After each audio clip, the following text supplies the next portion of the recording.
सुन रहे हैं pocket FM RJ Shreya के साथ। चैप्टर 8 अपनी फॉर्म में वापस आना। थोड़ी देर तक प्रखर के देखने के बाद तान्या ने सिर हिलाते हुए उससे हाँ में जवाब दिया।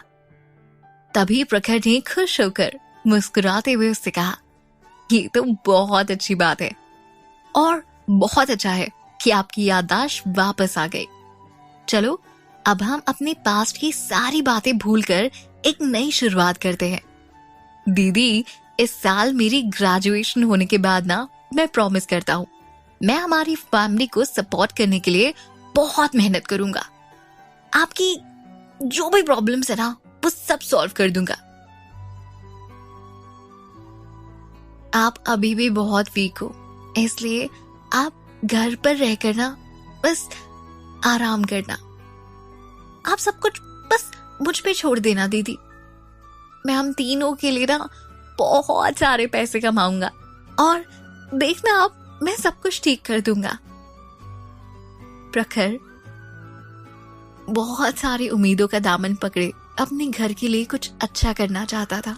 वो एक जिम्मेदार लड़का बनना चाहता था। उसे तान्या की भी फिक्र थी।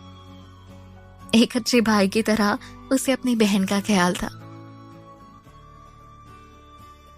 तान्या ने स्माइल करते हुए उसे जवाब दिया, मुझे तुम पर पूरा यकीन है, पर प्लीज मेरी टेंशन मत लो।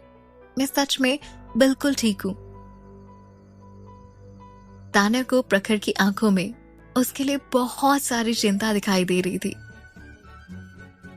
प्रखर ने कहा, दीदी आप भी एक इंसान हो, पर इतना सब कुछ हो जाने के बाद सब कुछ कैसे ठीक हो सकता है? अगर वो एक्सीडेंट नहीं हुआ होता तो आज आप पता नहीं कहां पहुंच गए होते। आपका फ्यूचर बहुत ब्राइट होता दीदी। अगर तान्या के बजाय किसी और के साथ ये सब कुछ हुआ होता तो वो शायद पूरी तरह से बिखर कर टूट चुका होता।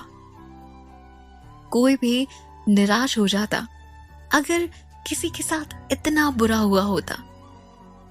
अगर किसी ने इतना ब्राइट फ्यूचर किसी से छीन लिया होता। हालांकि तान्या आहूजा कोई आम लड़की नहीं थी। उसे विश्वास था उसकी एबिलिटीज और उसकी चीजों पर, उसकी लर्निंग्स पर। उसे किसी सर्टिफिकेट में डिफाइन नहीं किया जा सकता। उसे विश्वास था कि वो इस डिवोर्स को झेल सकती है और इस गरीबी से भी बाहर निकल सकती है। जो बातें कभी उसे चुभा करती थी, अब उन बातों से उसे बिल्कुल डर नहीं लगता। अब वो अपनी पुरानी लाइफ वापस लेने वाली थी और इस बार कोई चीज या कोई इंसान उसके रास्ते में नहीं आ सकता था। तान्या बहुत कॉन्फिडेंट थी। तभी तान्या ने टॉपिक चेंज करते हुए कहा, मैं सच में बिल्कुल ठीक हूं। क्या तुम्हें अपनी दीदी पर भरोसा नहीं? बाय द वे प्रखर, तुम बताओ तुम्हें किस टाइप की जॉब करनी है? तभी पूरी एक्साइटमेंट के साथ प्रखर उसे बताता है, दीदी मैं ना कंप्यूटर साइंस में एक डिग्री ले रहा हूँ, इसलिए मैंने कोई इंटरनेट कंपनी ज्वाइन करने का प्लान किया है। पर आप बिल्कुल टेंशन मत लेना, ये कंपनी ओबरॉय कंपनी तो नहीं होगी, पर ठीक ठाक तो ढूंढ ही लूंगा। उस समय ऑनलाइन बिजनेस में ओबरॉय कंपनी शहर की सबसे बड़ी इंटरनेट कंपनी थी।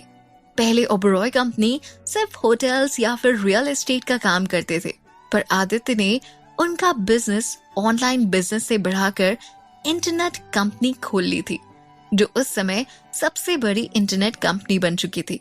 काइंड ऑफ बिजनेस एक्सपांशन ही समझ लीजिए। उसकी एक्सपर्ट लीडरशिप के अंडर आज ओबरॉय कंपनी बहुत आगे जा चुकी थी।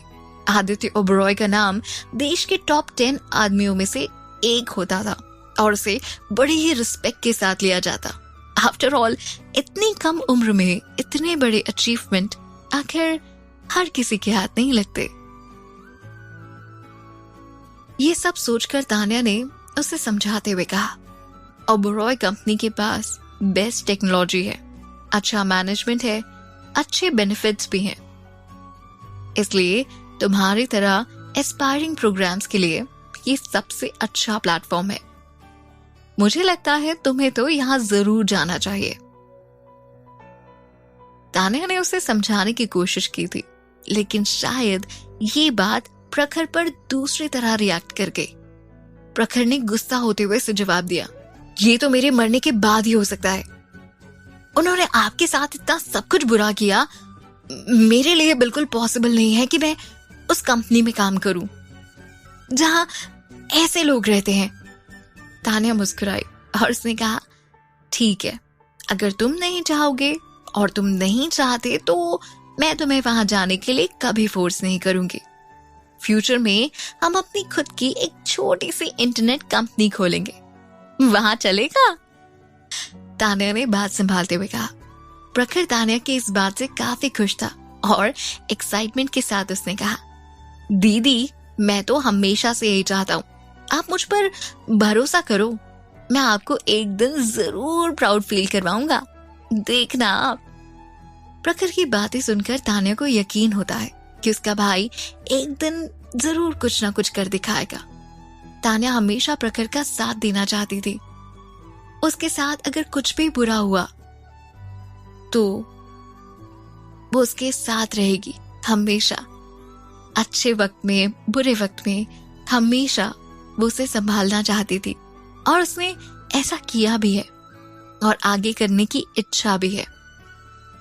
जब तान्या प्रखर से रात भर बात करती रही, उस समय आदित्य उसे बाहर दर-बदर ढूंढता रहा। हालांकि वो उसे 2 घंटे से उसे वहीं ढूंढ रहा था, पर उसका फिलहाल कोई फायदा ही नहीं था। उसने हर जगह तान्या को ढूंढा, पर तान्या मिलती कैसे? तान्या तो अपने उस घर में थी जिसके बारे में आदित्य को कोई अंदाजा भी नहीं था।